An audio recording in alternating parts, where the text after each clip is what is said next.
Hola a todos y a todas. En nuestro vídeo de hoy relacionado con uno de los capítulos del libro La otra educación, Pedagogías críticas para el siglo XXI, concretamente el capítulo es La educación desde los márgenes, cultura popular, influencers y booktubers, tenemos como profesora invitada a una de las coautoras de este libro, concretamente de este capítulo. Ella es Alba Torrego, ella es doctora en educación por la Universidad de Valladolid y es experta en cultura popular y educación, espacios de afinidad y bueno, pues todo lo que tiene que ver con las interacciones de los jóvenes en las redes sociales. La vamos a saludar. Alba, ¿qué tal? Muy buenas. Hola, pues nada, encantada de estar con vosotros. Bueno, antes de nada, muchísimas gracias por acompañarnos, gracias por estar con nosotros. Siempre es un placer, un lujo tenerte en las diferentes acciones formativas que realizamos aquí en la UNED. No vamos a explicar, no vamos a comentar parte, ¿no?, de los contenidos que ya aparecen en el capítulo, porque para eso ya están en el libro, ¿no? Y se supone que bueno, pues nuestros alumnos y alumnas están analizándolo y estudiándolo y leyéndolo, pero creo que es interesante complementar con una serie de cuestiones relacionadas con esta conexión, ¿no?, que podemos encontrar entre los productos de la llamada cultura popular, sus posibilidades educativas, cómo podemos utilizarlos con el propósito de desarrollar, bueno, pues estrategias o incluso metodologías innovadoras en las aulas y sobre todo la importancia que tienen los espacios de afinidad dentro de la cultura juvenil como potenciadores o desarrolladores de esas estrategias y esas competencias que muchas veces no está ofreciendo la escuela formal, no la educación formal. Y para eso hay un concepto, ¿no?, que ya aparece en el propio título de nuestro capítulo, que es el de booktuber. Vamos a explicar qué es ser booktuber, porque yo imagino que para nuestros alumnos y alumnas este concepto es ciertamente novedoso. ¿Qué significa ser booktuber? ¿A qué nos estamos haciendo referencia cuando hablamos de booktubers? Alba, cuéntanos.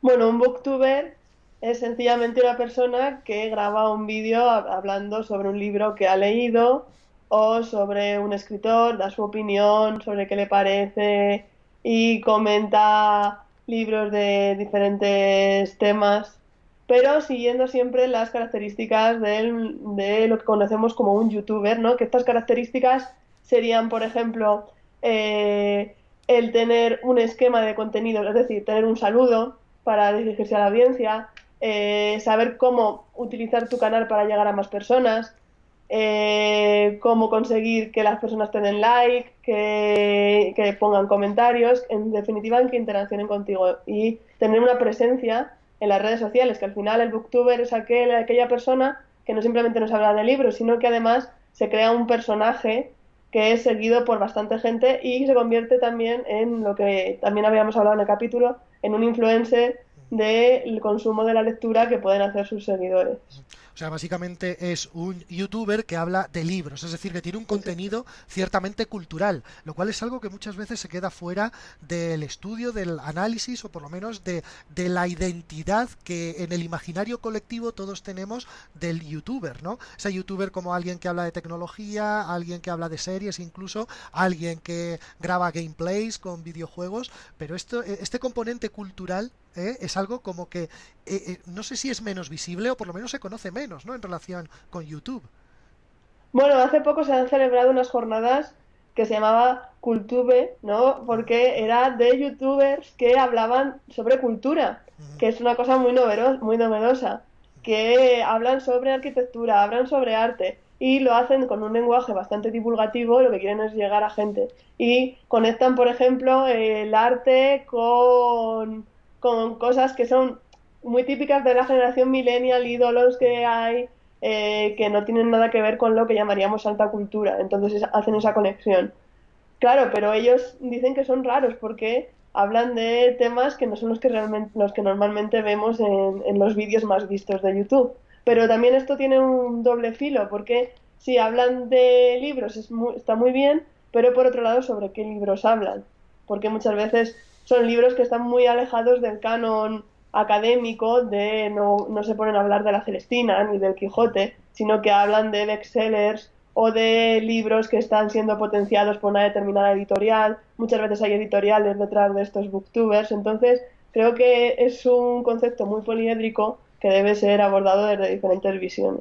Esto último que comentas es muy interesante, el marketing de influencia dentro del mundo booktuber, porque muchas veces pensamos, no, están hablando de un determinado libro porque les ha llamado mucho la atención o porque, bueno, están recomendando su lectura porque a ellos les ha gustado y no nos damos cuenta muchas veces de que detrás de esa capacidad de influencia lo que hay es una marca que está pagando ese contenido, ¿verdad? Una editorial en este caso que está pagando a ese influencer para que hable bien de ese libro como si fuera un influencer en Instagram anunciando una marca de ropa, ¿no? Sí, y es que igual que en la televisión tenemos la publicidad, en YouTube el contenido que generan muchas veces no es gratuito, no es algo que nos estén dando a los espectadores, sino que lo hacen con una motivación que muchas veces es económica y también pasa en las personas que juegan al Fortnite, que está ahora muy de moda, o personas que hacen vídeos anunciando ropa, maquillaje. Detrás hay marcas muchas veces que les están pagando y si no están las marcas está que conocen el algoritmo de YouTube y saben que si consiguen determinados likes, pues YouTube les va a dar más dinero por los vídeos que suben. Entonces también ellos tienen estrategias de decir, si voy a hacer un sorteo de monedas para comprar cosas en Fortnite a todas las personas que me den me gusta y que me comenten. Con lo cual, ellos están invirtiendo en hacer un sorteo, pero están ganando muchísimo más que es estar mejor posicionados Claro. en YouTube. Ujú. Bueno, y aprovechando las potencialidades educativas de lo que es el fenómeno booktuber o inspirados en el fenómeno booktuber, vosotras en la Universidad de Valladolid hace unos años hicisteis un proyecto, la verdad es que bastante bonito, se llamaba Booktuba, utilizando ese juego de palabras UBA como acrónimo de la Universidad de Valladolid, y ¿en qué consistía ese proyecto? Porque vosotros mismos y vosotras en la propia Universidad de Valladolid os convertisteis en booktubers, ¿no? Luego lo vamos a ver, por cierto. ¿Cuál era el objetivo y cómo desarrollasteis este proyecto y con qué propósitos? Cuéntanos, Alba.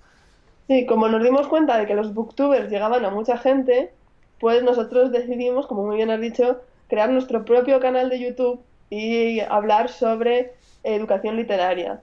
Nuestro propósito era llegar a las familias, llegar a profesores y tratar los temas que pensábamos que estaban más de actualidad.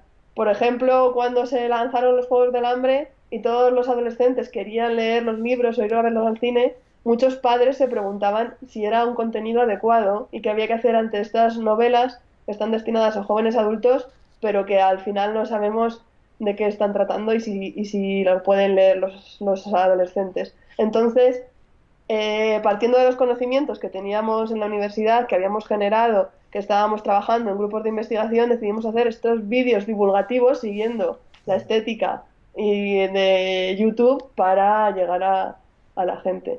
Ujú. Pero mucho más que todo eso, ¿no? Porque dentro de vuestro canal tenéis todo tipo de temáticas, por ejemplo, no solo recomendaciones de libros, también lectura y valores, técnicas para trabajar con cuentos en niños y adolescentes, es decir, que era como un abanico mucho más amplio que iba mucho más allá de los libros, es decir, iba hacia todo lo que tiene que ver con la cultura popular, cómo utilizar la cultura popular dentro de las aulas. Claro, sí, porque nosotros éramos un grupo que estaba formado por personas de diferentes disciplinas. Éramos profesores, pero también bibliotecarios, gente que también era padres, madres, alumnos de la universidad, con lo cual queríamos trabajar diferentes disciplinas. Y por otro lado, además, siempre hemos resaltado que la cultura popular tiene que estar presente en nuestro discurso, porque en la escuela la cultura popular normalmente no está presente, pero cuando un joven sale del aula por las tardes en su casa consume cultura popular, es fan de una determinada serie, de un determinado libro, y entonces no podemos dar la espalda a todo eso, tiene que estar presente. Son fans y además son productores de medios. Esto me recuerda a una frase de Jenkins, que él decía algo así como Henry Jenkins, me refiero, él decía algo así como que en una sociedad de cazadores, ¿con qué juegan los niños? Con arcos y flechas. En una sociedad informacional como la nuestra, ¿con qué juegan los niños? Con los medios. juegan con las consolas, juegan con las redes sociales, con las plataformas, juegan a hacer vídeos, juegan a grabar podcast, etc, etc, a hacer fotos, a retocar fotos, a craquear y hackear videojuegos. Entonces, sí que es cierto que se establece como una suerte, una especie de escuela paralela, ¿no? Está la escuela formal, la escuela institucional, que sigue anclada en las lógicas de siempre, del siglo XIX y del siglo XX, que tantas veces hemos denunciado aquí en esta asignatura, y por otro lado está la escuela, como decimos nosotros en el título del propio capítulo, en los márgenes o desde los márgenes, ¿no? Es decir, fuera de los muros de lo que es la propia institución educativa. ¿Qué están haciendo los jóvenes cuando interactúan en redes sociales? Cuando hacen fotos y las retocan, cuando, como he comentado anteriormente, juegan a videojuegos y generan una serie de estrategias con el propósito de pasar diferentes pantallas en ese videojuego, o incluso aquellos que son más habilidosos con el tema del código son capaces de hackear videojuegos y de hacerse el videojuego a su medida, por así decirlo. Aquí hay un elemento muy interesante, que es dónde y cómo aprenden todas esas competencias para manejarse en esos espacios y cuáles son las estrategias que están utilizando con el propósito de aprender todo eso. Yo creo que es muy necesario que la escuela la educación o la investigación educativa preste atención a todas esas estrategias, a todas esas competencias, para que se puedan meter dentro de las aulas. Sí, y es que ellos, cuando tienes necesidad de aprender algo, lo aprendes. Entonces, están desarrollando, como muy bien has dicho, una serie de competencias que utilizan a la hora, por ejemplo, de retocar una foto y subirla a Instagram, que han buscado por ellos mismos cómo se hace y se han ayudado todos juntos, que podríamos hablar ahí de inteligencia colectiva. Entonces, aprenden porque lo necesitan, porque les gusta. Lo que necesitamos en la escuela es analizar qué aprendizajes se están produciendo y ver cómo podemos en los entornos formales también utilizar esos aprendizajes. Porque una persona, un chaval de 16 años, que hay muchísimos, que se hacen un canal de YouTube para grabarse jugando al Fortnite, ya está poniendo en práctica, lo primero, la competencia de grabar y editar el vídeo y subirlo a YouTube, pero luego también la de dar publicidad a su canal para que llegue a más gente, responder a los comentarios que tiene ahí. Incluso algunos tienen monetización, es decir, que están cobrando por eso y son capaces de ver cuánto dinero tienen, cómo pueden conseguir más dinero. Todo eso es digno de una estructura, vamos, de un administrador de empresas. Y que tenemos que tenerlo en cuenta. Y hay que tenerlo en cuenta porque eso ni lo aprenden en la escuela ni lo aprenden en casa con sus padres. Eso lo están aprendiendo en las redes y hay que saber cómo. Con ese tipo de estrategias de ensayo-error, con lo que comentabas tú relacionado con la inteligencia colectiva, es decir, cómo las comunidades de afinidad a través del aprendizaje entre pares, ¿no? Entre iguales, peer-to-peer, es capaz de generar una serie de conocimientos, esos conocimientos necesarios con el propósito de desarrollar todo este tipo de trabajos mediáticos. Vamos a echar un vistazo a vuestro canal. Nos quedamos concretamente con uno de esos vídeos del canal Booktuba. Bueno, pues ya lo ha comentado anteriormente Alba, relacionado con estas lógicas de los booktubers y que hace unos años se desarrolló en la Universidad de Valladolid. Nos quedamos con un pequeño corte de un vídeo en el que apareces tú hablando sobre los juegos de mesa y su potencialidad como instrumentos educativos. Tanto las familias como los docentes sabemos que desarrollar las competencias lingüísticas y en concreto la expresión escrita es muy importante. Sin embargo, muchas veces ponemos trabas a los niños y a los adolescentes, pidiéndoles redacciones que no son nada motivadoras. Además, a la hora de ponerse a escribir, todos hemos sufrido el síndrome de la hoja en blanco, en donde nos bloqueamos y no sabemos por dónde empezar. A continuación, os proponemos 4 juegos de mesa que sirven para trabajar la expresión escrita, pero también la escritura creativa, la creación literaria, la expresión oral o la imaginación. Así aprenderán a la vez que se divierten. El primer juego que traemos es Story Cube, un juego de storytelling que está formado por unos pequeños dados en los que hay un dibujo por cada cara. El procedimiento es muy sencillo. Lanzamos los dados y tenemos que contar una historia, combinando las imágenes que nos han salido. Hay varias modalidades de juego que vienen en un folleto que acompaña al juego. También hay diferentes packs de dados con dibujos sobre acciones, viajes o incluso sobre la prehistoria. Además, como son tan pequeños y el estuche es tan fácil de transportar, se pueden llevar a cualquier lugar. Bueno, pues ahí teníamos ese vídeo, hay muchos más, creo que hasta 12 hicisteis, ¿no, Alba? Sí, sí, sí. muy bien. Y nuestra idea es alguna vez seguir continuando, pero no, no sé si será posible, pero bueno, sí, el caso es que yo creo que es una idea que no debe quedar en el olvido. Muy bien. ¿Qué experiencia o cuáles fueron las conclusiones que sacasteis de esta experiencia, de este proyecto? Pues por un lado tuvimos muy buenas respuestas de personas de franjas de edades comprendidas entre los 30 y los 60 años, que son padres muchas veces, y tuvimos muy buena respuesta de gente que ya estaba en Internet, que tenía redes sociales, que tenía perfil en YouTube y que buscaba muchas veces esta información. Pero por otro lado, tuvimos problemas para llegar a gente que no usa redes sociales, que no usa YouTube, que lo único que usa es el WhatsApp y ya está. Entonces, claro, esa gente a la que también queríamos llegar, porque yo creo que es un núcleo que es interesante, no encontramos forma de que entraran y lo vieran, porque claro, aunque a lo mejor les hacíamos llegar algún vídeo por WhatsApp, les llamaba muchísimo la atención, pero luego no había continuación. Ellos no saben que se pueden suscribir a un canal y les van a llegar avisos de que hemos subido un vídeo y eso ya hace que ya no vayan a seguir todo el recorrido del proyecto. Muy bien.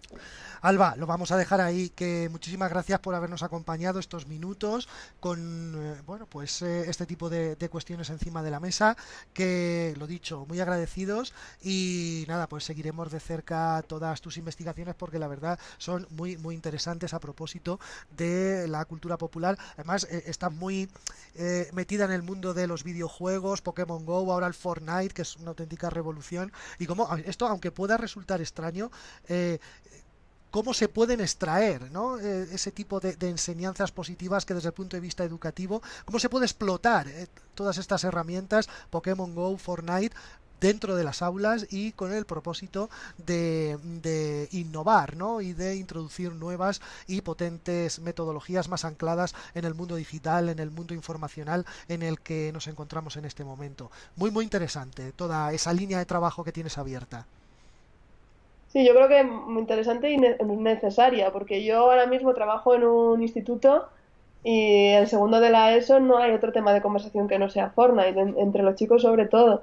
Entonces, creo que no podemos, en la escuela no podemos cerrar la puerta y decir, ahora ya no hay más Fortnite, Fortnite fuera de tu vida en el horario escolar, porque es que va a seguir allí. Entonces, vamos a intentar comprenderlo y vamos a ver qué están haciendo los educadores, pero también los padres.